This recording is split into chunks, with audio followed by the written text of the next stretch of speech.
Hello friends, स्वागत है आप सभी का। इतिहास में, हिस्ट्री में सबसे पहले हम पढ़ने वाले हैं प्रागैतिहासिक काल, pre historic history. Pre historic history मतलब प्रागैतिहासिक काल।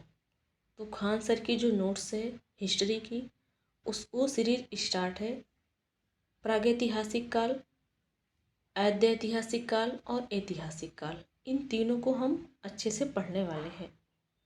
तो चलिए स्टार्ट करते हैं। यदि आप हमारे चैनल पर नए हैं तो प्लीज़ चैनल को सब्सक्राइब कर लीजिएगा। चैनल मेरा छोटा है, नया है, तो प्लीज़ चैनल को सपोर्ट करें आगे ले चलने में।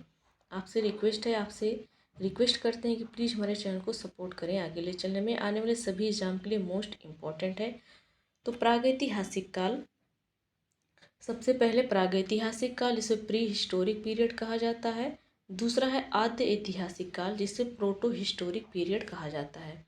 तीसरा है ऐतिहासिक काल जिसे हिस्टोरिकल पीरियड कहा जाता है। तो सबसे पहले प्रागैतिहासिक काल, प्री हिस्टोरिक पीरियड को पढ़ने वाले हैं। तो प्री हिस्टोरिक पीरियड में क्या है? पूरा पाषाण काल, मध्य पाषाण काल, नवपाषाण काल और ताम्र पाषाण काल। पूरा पाषाण काल को प्लेयोलिथिक पीरियड कहा जाता है। मध्य पाषाण काल को मेसोलिथिक पीरियड, नवपाषाण को नियोलिथिक पीरियड और ताम्रपाषाण को चालोलिथिक पीरियड कहा जाता है। उसके बाद आद्य ऐतिहासिक पढ़ेंगे। आद्य ऐतिहासिक में सिंधु सभ्यता, कांस्य और हड़प्पा पढ़ना है। उसके बाद ऐतिहासिक काल में प्राचीन काल, मध्यकाल, आधुनिक काल, नेहरू काल और विश्व का इतिहास पढ़ेंगे। तो सबसे पहले प्रागैतिहासिक काल को पढ़ना है। प्रागैतिहासिक काल, प्री हिस्टोरिक पीरियड। प्रागैतिहासिक काल में पूरा पाषाण काल, मध्य पाषाण काल, नवपाषाण काल और ताम्रपाषाण काल पढ़ना है। तो चलिए पढ़ते हैं। अतीत का अध्ययन इतिहास कहलाता है। अतीत का अध्ययन क्या कहलाता है? इतिहास। अतीत मतलब बीता हुआ, बीते हुए को जो पढ़ा जाता है उसी को इतिहास कहा जाता है। इतिहास के जनक कौन है? हेरोडोटस। इतिहास को हिंदी इंग्लिश में क्या कहते हैं? हिस्ट्री और हेरोडेटस। हिस्ट्री और हेरोडेटस, देखो हाथ से हिस्ट्री और हेरोडेटस भी आ रहा है। मानव जाति का पालना अफ्रीका महादेश को कहा जाता है। तो मानव जाति का पालना कौन सा महादेश है? अफ्रीका है। जबकि सभ्यता का पालना एशिया महाद्वीप का है। जितनी भी सभ्यता मिली है वो एशिया में मिली है, इसलिए सभ्यता का पालना एशिया महादेश को कहा जाता है। इतिहास को 3 खंडों में बांटते हैं। जैसे पहला प्रागैतिहासिक काल ही हम लोगों ने पढ़ा। तो प्रागैतिहासिक काल में के इतिहास में इतिहास का वह समय जिसे मानव लिखना पढ़ना नहीं जानता था। इसकी जानकारी केवल पुरातात्विक साक्ष्य से मिलती है। तो प्रागैतिहासिक काल में मानव ना तो पढ़ना जानता था और ना ही लिखना जानता था। इसकी केवल खाली जानकारी पुरातात्विक साक्ष्य से मिलती है। इसके अंतर्गत पाषाण काल को रखते हैं। पाषाण काल को पुरातात्विक साक्ष्य मतलब कि इनके जो साक्ष्य मिलते हैं उससे। तो इसके अंतर्गत कौन सा काल आता है? पाषाण काल। पाषाण मतलब होता है पत्थर। पत्थर से के औजार इनके समय में होते थे। तो सबसे पहले हम पाषाण काल पढ़ेंगे, स्टोन एज। वह समय जब मानव हथियार के औजार एवं हथियार का उपयोग करता था, पाषाण काल कहलाता था। वह समय जब मानव पत्थर के औजार एवं पत्थर का हथियार का उपयोग करता था, पाषाण काल कहलाता था। पाषाण काल मतलब होता है पत्थर। तो पत्थर का औजार भी था, पत्थर का हथियार भी था, तो उस काल को पाषाण काल कहा जाता है। भारत में सर्वप्रथम 1863 ईस्वी में रॉबर्ट ब्रूसफुट ने पाषाणकालीन सभ्यता की खोज की थी। तो पाषाणकालीन सभ्यता की खोज किसने की थी? 1863 में हुई थी। रॉबर्ट ब्रूसफुट ने किया था। तो रॉबर्ट फ्रूट, तो इसको कैसे याद करेंगे कि ये पाषाणकालीन सभ्यता की खोज इन्होंने किया गया। जैसे फ्रूट को ऐसे रिलेट करिए, फूटना, तो पत्थर क्या है? जल्दी फूटता नहीं है। तो रॉबर्ट फ्रूट ने किस काल की खोज की थी? पाषाण काल की, 1863 में।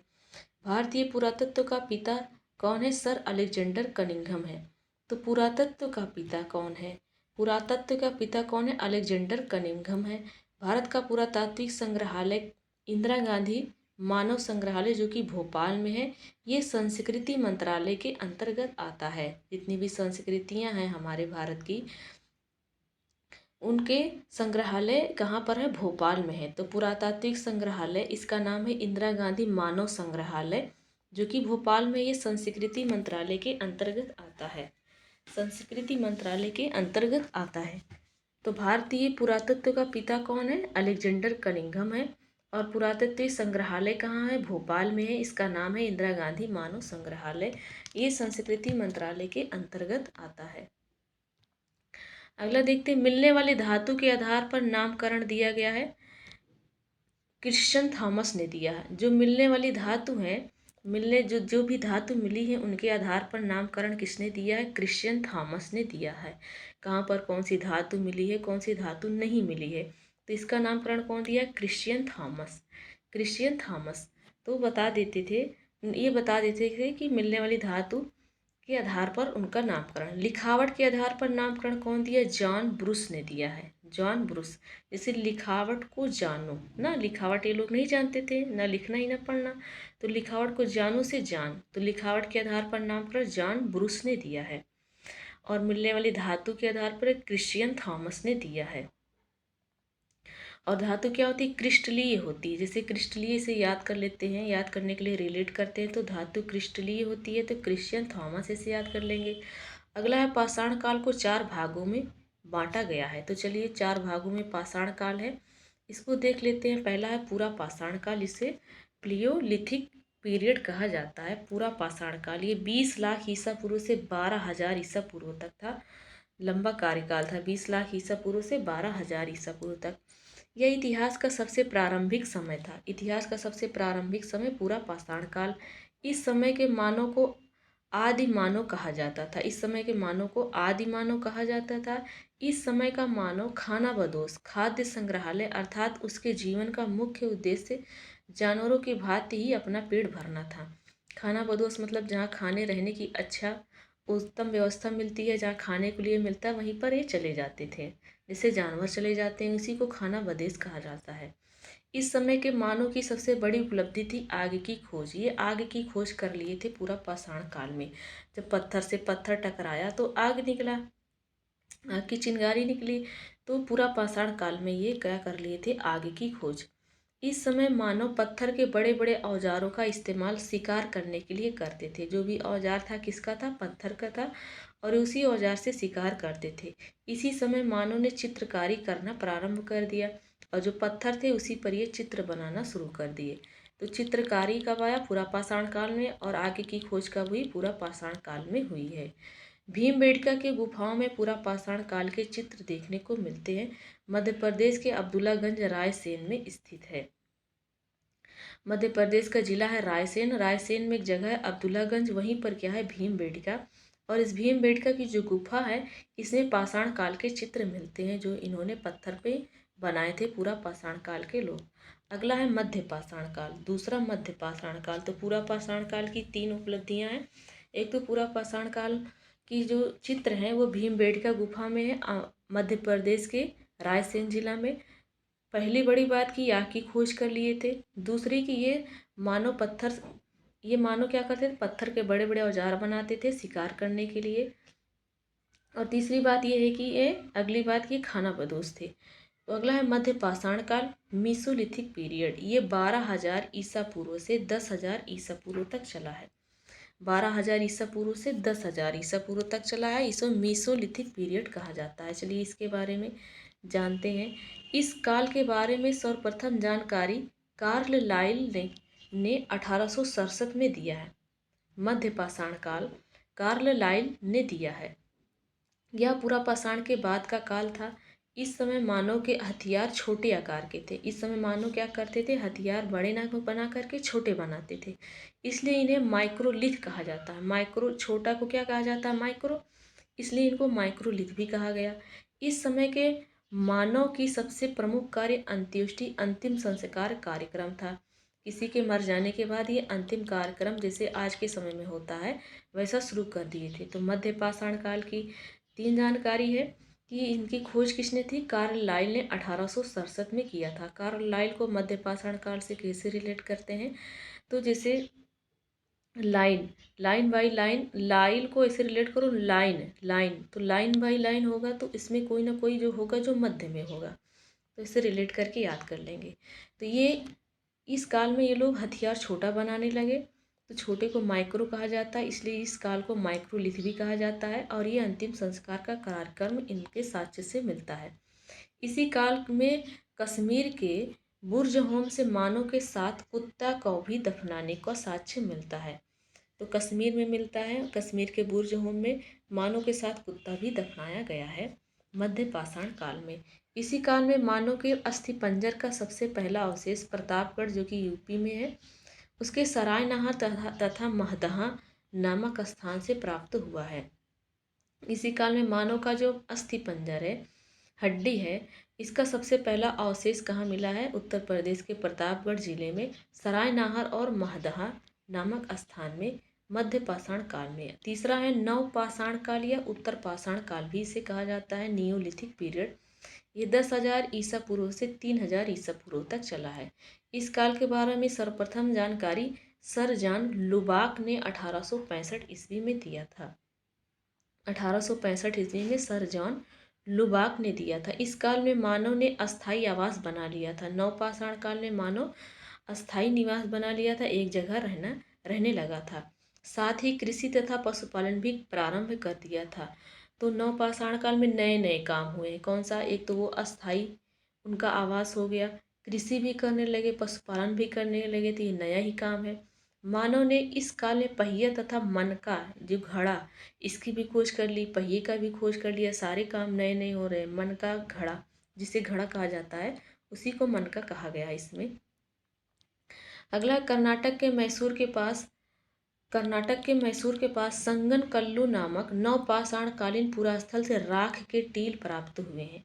तो राख जो होती है, लकड़ियाँ जल जाने के बाद जो राख बनती है, उसके टीले कहाँ से मिले हैं? कर्नाटक के मैसूर जिले में संगन कल्लू नामक स्थान है, वहीं पर ये नवपाषाण कालीन का है। पशुपालन का साक्ष्य भारत में आदमगढ़ एमपी तथा बागौर राजस्थान से प्राप्त हुआ है। तो पशुपालन और कृषि भी करने लगे। तो पशुपालन का साक्ष्य हमें कहाँ से मिला है? आदमगढ़, जो कि एमपी में है, वहाँ से मिला है। बागौर राजस्थान में है, वहाँ से साक्ष्य मिला है पशुपालन का। मानव द्वारा पाला गया पहला पशु कौन था? कुत्ता था, इसलिए कि जम्मू कश्मीर के बुर्ज होम में मानव के साथ कुत्ते को दफनाया पाया गया है। तो ये नवपाषाण काल की बातें हैं। अगला देखिए, पॉइंट से देख लेते हैं कि इस जगह पर क्या मिला है। जैसे मेहरगढ़ कहाँ है? यह पाकिस्तान के बलूचिस्तान में स्थित है। बलूचिस्तान क्या? पाकिस्तान का एक राज्य है। यहाँ से सर्वप्रथम 7,000 ईसा पूर्व में सुलेमान और किरथर की पहाड़ियों के बीच कृषि के साक्ष्य एवं जौ और गेहूँ मिले हैं। तो कृषि का साक्ष्य कहाँ मिला है? मेहरगढ़, जो कि पाकिस्तान में है, बलूचिस्तान राज्य में स्थित है। 7,000 ईसा पूर्व में कृषि का साक्ष्य मिला है। कौन कौन से मिले? गेहूं और जौ मिला है। बुर्ज होम में क्या मिला? यह कश्मीर में अवस्थित है, यहाँ गर्तावास का परिणाम मिला है। यहाँ से मालिक के साथ कुत्ते को दफनाने का साक्ष्य मिला है। बुर्ज होम जो कि कश्मीर में है। मेहरगढ़ पाकिस्तान में कृषि का साक्ष्य मिला, गेहूं और जौ का। तीसरा है गुफ कराल। गुफ कराल ये जम्मू कश्मीर में है, यहाँ से मृदभांड का पहला प्रमाण प्राप्त हुआ है। मृदभांड यहाँ से मिला है। गुफ कराल कहाँ है? जम्मू कश्मीर में है, यहाँ से मृदभांड पहले मिला है। कोहलडीहवा कहाँ है? उत्तर प्रदेश के बेलन घाटी में स्थित है।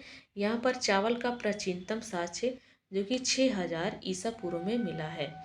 तो बेलन घाटी में स्थित है, ये प्रयागराज में है। कोलडीहवा उत्तर प्रदेश के प्रयागराज, उत्तर प्रदेश के बेलन घाटी में है, स्थित है। यहाँ पर चावल का साक्ष्य मिला था कोलडीहवा से।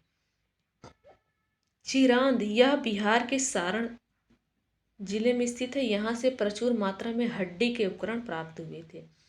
चिरांद बिहार के सारण जिले में एक स्थान है। चिरांद, यहाँ पर क्या मिला था? प्रचुर मात्रा में हड्डी के उपकरण मिले थे। लेहुरा देह यहाँ से नवीनतम सबसे प्राचीन चावल का साक्ष्य 9,000 ईसा पूर्व से लेकर के 7,000 ईसा पूर्व के बीच प्राप्त हुआ है। और ये कहाँ? उत्तर प्रदेश के संत कबीर नगर में है। लेहुरा देह यहाँ से क्या मिलता है? सबसे प्राचीन चावल का साक्ष्य लेहुरा देव से। दमदमा से क्या मिलता है? यहाँ एक ही कब्र से 3 मानव कंकाल मिलते हैं। ये कहाँ पर है? हरियाणा के गुरुग्राम में है दमदमा। यहाँ पर क्या मिलता है? एक ही कब्र में 3 मानव को दफनाया गया है। दमदमा से ये साक्ष्य मिलता है। तो अगला जो है हमारा ताम्रपाषाण काल है, चालकोलिथिक जिसे कहा जाता है। यह पाषाण काल का अंतिम समय था। इस समय तांबे की खोज हो गई थी, इसलिए इसे ताम्रपाषाण काल कहा जाता है, जिस कारण औद्योगिकीकरण भी शुरू हो गया था। इसी औद्योगिकीकरण का विकसित रूप सिंधु सभ्यता में देखने को मिलता है। ये औद्योगिकीकरण जो विकास हुआ कहाँ पर हुआ? सिंधु सभ्यता में, और वहीं हमको देखने को मिलता है। ताम्रपाषाण काल के लोग मुख्यतः ग्रामीण समुदाय बनाकर रहते थे। ताम्रपाषाण के लोग कैसे रहते थे? गांव में समुदाय बनाकर रहते थे। आहार एवं गिलुंद पुरास्थल राजस्थान के बनास घाटी क्षेत्र में फैले हुए ताम्रपाषाण बस्तियां थी। तो ताम्रपाषाण की बस्तियां जो कि आहार थी, और गिलुंद कहाँ पर है थी? ये राजस्थान में बनास घाटी में। आहार का प्राचीन नाम ताम्बवती अर्थात तांबा वाली जगह है। आहार और गिलुंद ये कैसी जगह है? ताम्र वाली जगह है, इसलिए इसको ताम्रपाषाण बस्तियां कहा गया। तो आहार का प्राचीन नाम क्या है? ताम्रवती अर्थात तांब वाली जगह। मलाबा मृदभांड ताम्रपाषाण युग का सर्वोत्तम मृदभांड माना गया है। तो जो सर्वोत्तम मृदभांड है वो कौन सा है? मलावा मृदभांड है। किस युग में मिला है? ताम्रपाषाण युग में मिला है। बिहार में सेनुआर, सोनपुर और ताराडीह तथा उत्तरी पूर्वी उत्तर प्रदेश में खराडी और नरहन ताम्रपाषाण कालीन है। तो ताम्रपाषाण कालीन और कौन है? सेनुआर, सोनपुर, ताराडीह जो कि बिहार में है, और पूर्वी उत्तर प्रदेश में खैराडी और नरहन है। महिष दल पश्चिम बंगाल के ताम्रपाषाण कालीन बस्तियां हैं। तो पश्चिम बंगाल की ताम्रपाषाण बस्तियां कौन है? महिष दल। नवदा टोली मध्य प्रदेश का एक महत्वपूर्ण ताम्रपाषाणिक पूरा स्थल है, जिसका उत्खनन एच.डी. संकालिया ने कराया था। तो मध्य प्रदेश का ताम्रपाषाणिक पूरा स्थल कहाँ पर है? नवदा टोली में है। किसने उत्खनन कराया था? एच.डी. सांकालिया जी ने। इनाम गांव ताम्रपाषाण युग की सबसे बड़ी बस्ती थी। इनाम गांव क्या थी? ताम्रपाषाण युग की सबसे बड़ी बस्ती थी। तो ताम्रपाषाण युग की सबसे बड़ी बस्ती इनाम गांव। यहाँ के लोग विशेषकर मातृ देवी का पूजा करते थे। ताम्रपाषाण युग के लोग किसकी पूजा करते थे? मातृ देवी की। मानव द्वारा खोजी गई पहली धातु कौन सी थी? तांबा थी। बच्चों के गलों में तांबे के मनकों का हार पहनाकर उन्हें दफनाने का साक्ष्य महाराष्ट्र के चंदौली और नेवासा बस्तियों में पाया गया है। तो बच्चे के गले में तांबे के मनके का हार पहना करके उनको दफनाया गया है। ये साक्ष्य महाराष्ट्र के चंदौली और नेवासा दोनों बस्ती में मिलता है। स्टेटाइल और कार्नेलियन ताम्रपाषाण की प्रमुख कीमती पत्थरों में से एक था। जिनके पास ये वस्तुएं होती थी वो धनी कहलाते थे। तो स्टेटाइट और कार्नेलियन ये ताम्रपाषाण काल की प्रमुख कीमती पत्थर में से एक था। ये एक तरीके से पत्थर था, और ताम्रपाषाण काल का सबसे प्रमुख सबसे कीमती था स्टेटाइट और कार्नेलियस। ये दो ताम्र जिसके पास होते थे वो धनी कहलाते थे। चित्रित मृदभांड का सबसे पहले इस्तेमाल ताम्रपाषाण काल में हुआ था। जो मृदभांड बनाया गया है उसमें चित्र बना करके मृदभांड बनाया गया है। तो ये सबसे पहले ताम्रपाषाण काल युग में पाया गया है। सर्वप्रथम ताम्रपाषाण काल लोगों ने ही प्रायद्वीप भारत में बड़े बड़े गांव बसाए हैं। तो भारत में सबसे पहले बड़े बड़े गांव किसने बसाया है? ताम्रपाषाण काल के लोगों ने बसाया है। ताम्रपाषाण काल युग के लोग लिखने की कला नहीं जानते थे, और ना ही वे नगरों में रहते थे, जबकि कांस्य युग के लोग नगरवासी हो गए थे। कांस्य युग मतलब सिंधु घाटी सभ्यता, तो वो नगरवासी हो गए थे। लेकिन जो ताम्रपाषाण युग के लोग थे वो लिखने का कला नहीं जानते थे, चित्र बना लेते थे, और वो नगर में भी नहीं रहते थे, गांव में रहते थे। देखो यहाँ लिखा गया है सर्वप्रथम ताम्रपाषाण कालीन लोगों ने बड़े बड़े गांव बसाए। तो ताम्रपाषाण काल के लोग कहाँ रहते थे? गांव में रहते थे। लिखना नहीं जानते थे, चित्र बनाना जानते थे। कांस्य युग के लोग जो नगर में रहते थे, जो कि सिंधु घाटी सभ्यता है। सबसे बड़ी ताम्र उपकरण मध्य प्रदेश के गुंगेरियन से प्राप्त हुई है। तो सबसे बड़ी ताम्र उपकरण कहाँ से मिला है? मध्य प्रदेश के गुंगेरियन से प्राप्त हुआ है। अब देखते हैं जोरवे संस्कृति क्या है। जोरवे संस्कृति यह महाराष्ट्र में प्रचलित थी। जोरवे संस्कृति यह कहाँ रहती थी? ग्रामीण संस्कृति थी, गांव में रहती थी जोरवे संस्कृति, और महाराष्ट्र राज्य में। इस संस्कृति के अंतर्गत निम्नलिखित पुरास्थल आते हैं। देखो कौन कौन से? इनाम गांव, नासिक, नेवासा और दैमाबाद। इस संस्कृति के अंतर्गत पुरा स्थल कौन कौन से आते हैं? जोरवे संस्कृति के अंतर्गत पुरा स्थल कौन कौन से हैं? इनाम गांव, नासिक, नेवासा, दैमाबाद। ये महाराष्ट्र में रहती थी। आप देखते हैं कि कौन सा युग में कौन सा स्थान है और कौन से स्थान पर कौन सा साक्ष्य मिला है। तो सबसे पहले हम पाषाण युग देखेंगे। तो पाषाण युग जो कि बोरी मुंबई में है, यहाँ से क्या मिला है? कुलडाही खंडक के प्रारंभिक उपयोग का साक्ष्य मिला, जिसको चोपर कहा जाता है।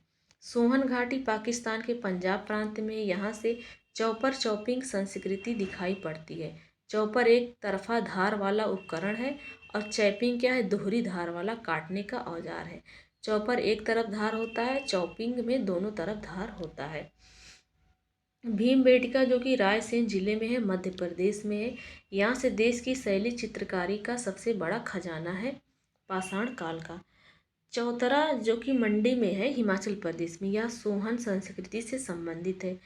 अतिरपक्कम चेन्नई तमिलनाडु में, यहाँ मिश्रित एबी वैली तथा एसुली उपकरण प्राप्त हुए हैं। और पल्लवरम चेन्नई में है, जो कि तमिलनाडु में, यहाँ ब्रिटिश पुरातत्वशास्त्री रॉबर्ट ब्रूसफुट ने 1864 में यहाँ पूरा पाषाण कालीन औजारों की खोज की थी। तो पूरा पाषाण कालीन और औजारों की खोज की थी। बेलन घाटी मिर्जापुर और यूपी में है, मिर्जापुर जिले में है, उत्तर प्रदेश में है। आरंभिक पूरा पाषाणकालीन औजार यहाँ से प्राप्त है। अब मध्य पाषाणकालीन की बात करें तो बागैर जो भीलवाड़ा राजस्थान में है, यहाँ से मध्य पाषाण काल का सबसे बड़ा स्थल मिलता है। पशुपालन के प्राचीनतम साक्ष्य भी यहीं से मिलते हैं। सराय नाहर राय जो कि प्रतापगढ़ यूपी में है, यहाँ से शवों के आवासीय क्षेत्र में ही दफनाने का साक्ष्य मिला है। महदहा यह दमदमा प्रतापगढ़ यूपी में है, यहाँ से पुरुष स्त्री दोहरा सावधान के साक्ष्य मिला है। आदमगढ़ होशंगाबाद जो कि मध्य प्रदेश में है, बागौर की तरह यहाँ से भी पशुपालन के आरंभिक साक्ष्य प्राप्त हुए हैं। अगला बुर्ज होम जो कि श्रीनगर में है, यहाँ गर्तावास और कब्रों में मानव के साथ कुत्ते के दफनाने का साक्ष्य मिला है। अस्थि उपकरण के भी साक्ष्य मिले हैं। गुफकराल सुलेमामत जम्मू कश्मीर, यहाँ के लोग कृषि और पशुपालन दोनों करते थे। मेहरगढ़ बलूचिस्तान प्रांत, भारत में सर्वप्रथम गेहूं व जौ की खेती का साक्ष्य मिला। मानव के साथ बकरी दफनाने का भी साक्ष्य मिलता है। नवपाषाण काल में चिरांद जो कि छपरा बिहार में है, भारत में नवपाषाण काल का पहला ज्ञात स्थान है। अस्थि उपकरण का साक्ष्य भी मिला है। दाओजली हैंडिंग जो कि असम में है, पॉलिश वाले पत्थर के औजार, चीनी मिट्टी तथा बड़ी संख्या में घरेलू बर्तन के साक्ष्य मिले हैं। कोल्डीवा जो कि इलाहाबाद यूपी में है, 6000 ईसा पूर्व चावल का साक्ष्य, हस्त निर्मित मृदभांड चावल का साक्ष्य और हाथ से बना हुआ मृदभांड भी मिलता है। निवास इनका झोपड़ी था। बुरुडीह सिंह भूमि जो कि झारखंड में है, यहाँ से भी उपकरण पाए गए हैं। तो फ्रेंड्स, यहाँ पर हमारे जो प्रागैतिहासिक काल था उसके सारे पॉइंट्स खत्म होते हैं। अब नेक्स्ट वीडियो में हम लोग पढ़ेंगे आद्य ऐतिहासिक काल। Thanks for watching.